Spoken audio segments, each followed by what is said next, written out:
Madam नमस्कार। नमस्कार। आज हमारे साथ हैं डॉक्टर रेशम श्रीवास्तव। आप रेडिएशन ऑन्कोलॉजिस्ट हैं। आपने SGPGI लखनऊ से अपनी रेडिएशन ऑन्कोलॉजी की डिग्री प्राप्त की है। तो अब ये कॉर्पोरेट हॉस्पिटल लखनऊ में है, मेदांता, उसके लिए काम कर रही हैं। तो मैं आपसे ये जानना चाहूँगा कि रेडिएशन ऑन्कोलॉजी एक्चुअली होता क्या है। मैं अपने श्रोताओं को बताना चाहूँगा कि जब भी किसी को कैंसर जैसी भयानक बीमारी पता लगती है तो उससे लड़ने के लिए मेडिकली हमारे पास 3 विकल्प होते हैं। पहला विकल्प होता है सर्जरी का, कि हम ऑपरेट करके जिस जगह पे गांठ है उसको निकाल के शरीर से हटा दें, अगल बगल के लिम्फ नोड्स को भी चुन लें जिससे कि कोई रेसिडुअल बीमारी हमारे शरीर में ना रह जाए। अगर बाई चांस कोई रेसिडुअल बीमारी रह गई है शरीर में तो उसको कीमोथेरेपी जैसी दवा को ब्लड में लगा दे, जिससे कि अगर रेसिडुअल बीमारी या कैंसर का बीज उस पेरेंट ऑर्गन से कहीं और ट्रांसफ़र हो गया है तो उसको भी उस दवा के माध्यम से मारा जा सके। अगर लोकलाइज्ड कैंसर कहीं पे है जिसको हमको सर्जरी के बाद भी ऐसा लगता है, ऐसी आवश्यकता लगती है कि उसको हमें और ख़त्म करना है, जलाना है, मारना है, तो उसमें रेडिएशन ऑन्कोलॉजी का बड़ा रोल है। तो अब मैं मैडम से समझना चाहूँगा कि मैडम रेडिएशन ऑन्कोलॉजी की टेक्निक क्या है, कैसे ये कैंसर के सेल्स के DNA को बदल देता है। ओके, नमस्कार सर, बहुत बहुत धन्यवाद। मैं अपने श्रोताओं को ये बताना चाहूँगी, रेडिएशन ऑन्कोलॉजी जो होती है बेसिकली जैसे हमारा CT स्कैन या एक्सरे होता है उसी टाइप के कुछ एक्सरे की रेडिएशंस होती हैं जिनकी की तीव्रता थोड़ी ज़्यादा होती है, पर उनको डायग्नोसिस की जगह हम जब थेरेपी में यूज़ करते हैं तो उसको कहते हैं रेडिएशन थेरेपी।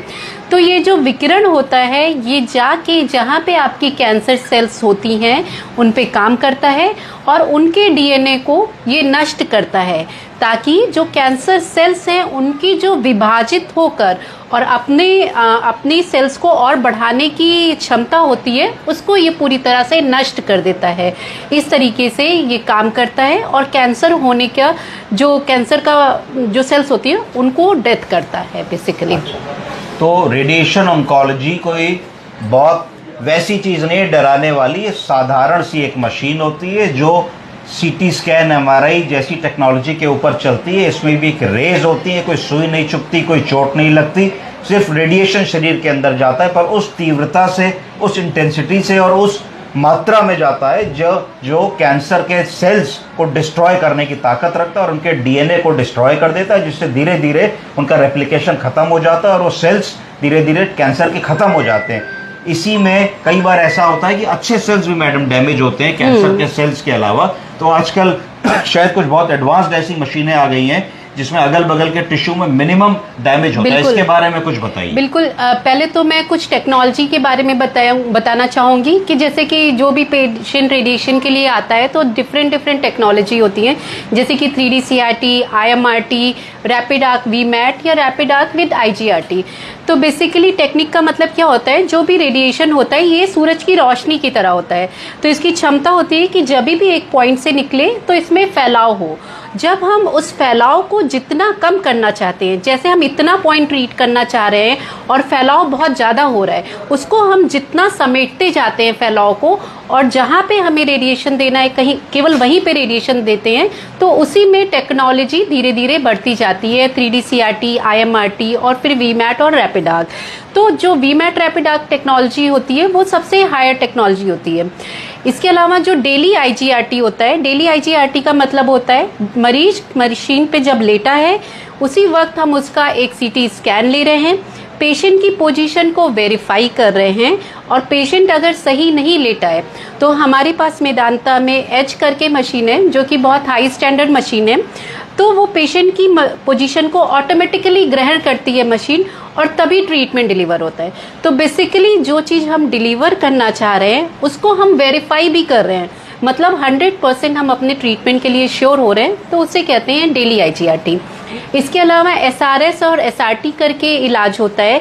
SRS जिसको कि स्टीरियोटैक्टिक रेडियो सर्जरी करते हैं, इसमें बेसिकली बहुत ज़्यादा मात्रा रेडिएशन की ब्रेन में सिंगल डोज में दी जाती है।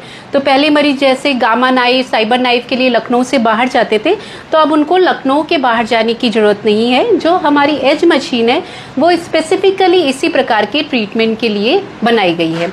जैसे जैसे हम एडवांस होते जाते हैं वैसे वैसे साइड इफेक्ट कम से कम होते जाते हैं। कहने का मतलब है कि आजकल जो कैंसर का ट्रीटमेंट है वो बहुत ही स्पेसिफिक होता चला जा रहा है। तो अगर हमको समझिए कि 2 सेंटीमीटर 3 सेंटीमीटर की गांठ के ऊपर इन किरणों को देना है, तो हम तभी मरीज का नुकसान कम से कम कर पाएंगे जब हमारी किरणें उसी 2 सेंटीमीटर 1 सेंटीमीटर के ट्यूमर के ऊपर जाएं, अगल बगल के टिश्यू को नेक्रोज ना करे और नुकसान ना करे। तो आजकल कुशल और बड़ी मशीनों से और टेक्नोलॉजी से ये भी संभव है। अब हम एक सवाल मैडम से और करना चाहेंगे कि रेडिएशन थेरेपी भी कैंसर के ट्रीटमेंट की एक बहुत ही बड़ी मोडेलिटी है। तो बहुत सारे ऐसे कैंसर्स हैं जिनको हम जानते हैं कि जिनमें रेडिएशन ऑन्कोलॉजी के द्वारा संपूर्ण और सफल इलाज किया जा सकता है, जैसे कि हेड एंड नेक कैंसर है, ब्रेस्ट का कैंसर है, बच्चेदानी के मुंह का कैंसर है, और भी कई कैंसर्स हैं। तो इसमें मैडम आप बताइए कि ऐसे कौन से कैंसर्स हैं, और रेडिएशन ऑन्कोलॉजी में 70% कैंसर के मरीजों को रेडिएशन ऑन्कोलॉजी की ज़रूरत पड़ती है। किस किस कैंसर में रेडिएशन ऑन्कोलॉजी का रोल है? तो अगर हम इसमें शुरू करें तो रेडिएशन का उपयोग कैंसर में 3 तरह से हो सकता है। एक तो सर्जरी के पहले, दूसरा सर्जरी के बाद, और तीसरा केवल और केवल रेडिएशन द्वारा बीमारी को ख़त्म करने की कोशिश की जाए। तो बेसिकली अगर हम मुंह के कैंसर की बात करें, स्तन ब्रेस्ट कैंसर की बात करें, या बच्चेदानी के कैंसर की बात करें, तो इसमें सबसे पहला जो हमारा इलाज का प्रकार होता है वो सर्जरी होता है। और सर्जरी के बाद ऐसे केसेस में 80 to 90% केसेस में रेडिएशन की आवश्यकता पड़ती है। तो सर्जरी के बाद आपको अपने जो भी सर्जन है उनसे एक बार सलाह जरूर लेनी चाहिए आगे के ट्रीटमेंट के लिए। अब आते हैं जैसे लैट्रिन के रास्ते की बीमारी हो गई या खाने की नली की बीमारी हो गई, तो इसमें हम रेडिएशन देते हैं ताकि बीमारी छोटी हो जाए और सर्जन को ऑपरेशन करने में आसानी हो। जो ब्रेन ट्यूमर के पेशेंट होते हैं उसमें भी ब्रेन ट्यूमर का सर्जरी होने के बाद मोस्ट ऑफ केसेस में रेडिएशन की आवश्यकता पड़ती है। कुछ कैंसर ऐसे हैं जैसे आवाज़ की नली का कैंसर, लैरिंग्स जिसे कहते हैं, इसमें अगर आप ऑपरेशन करेंगे तो हमारी आवाज़ चली जाएगी। तो इसमें केवल रेडिएशन और कीमो द्वारा ही बीमारी को ख़त्म कर दिया जाता है। बच्चेदानी के मुंह की बीमारी हुई तो अगर उसमें बीमारी थोड़ी बड़ी है, 2 सेंटीमीटर से बड़ा है, तो ये देखा गया है अगर हम रेडिएशन और कीमो द्वारा ही इलाज करें तो रिजल्ट बराबर आते हैं और सारे मरीज अपनी पूरी आयु रहते हैं और बीमारी पूरी तरह से ख़त्म हो जाती है। इसके अलावा खाने की नली का भी कैंसर, जैसे ओल्ड एज है, रेडिएशन के बाद पेशेंट सर्जरी नहीं कराना चाहता, तो इसमें भी रेडिएशन और कीमो द्वारा पूरी तरीके से बीमारी को ख़त्म कर दिया जाता है। हमारे श्रोता एक जनरल उसके लिए जानना चाहेंगे कि अगर किसी को सीए ब्रेस्ट निकला, छाती का कैंसर किसी महिला को निकला और सर्जन ने पार्शियल मेस्टेक्टमी कर दी कि जितना गार्ड का हिस्सा था उतना निकाल दिया, उसके बाद यदि वैसा व्यक्ति आपके पास रेडिएशन के लिए आता है तो आप उसको कितने रेडिएशंस देंगे? रेडिएशन को किस उसमें नापा जाता है, क्या ग्रे में नापा जाता है, और कितने दिन का सेशन देंगे? एक सेशन कितनी देर का होता है? नॉर्मली अगर आपका स्तन पूरा निकाल दिया गया है तो बीमारी अगर बहुत इनिशियल स्टेज की है, छोटा ट्यूमर था, तो उसमें कभी कभी सिकाई की आवश्यकता नहीं पड़ती। अगर बड़ी है बीमारी, गांठें आसपास की पॉजिटिव आई हैं, तो सामान्यतः 3 हफ्ते का रेडिएशन लगता है, 15 दिन का। और अगर केवल ट्यूमर निकाला गया है, छोटा हिस्सा निकाला गया है और पूरा स्तन नहीं निकाला गया है, उस केस में सामान्यतः 21 दिन का रेडिएशन लगता है।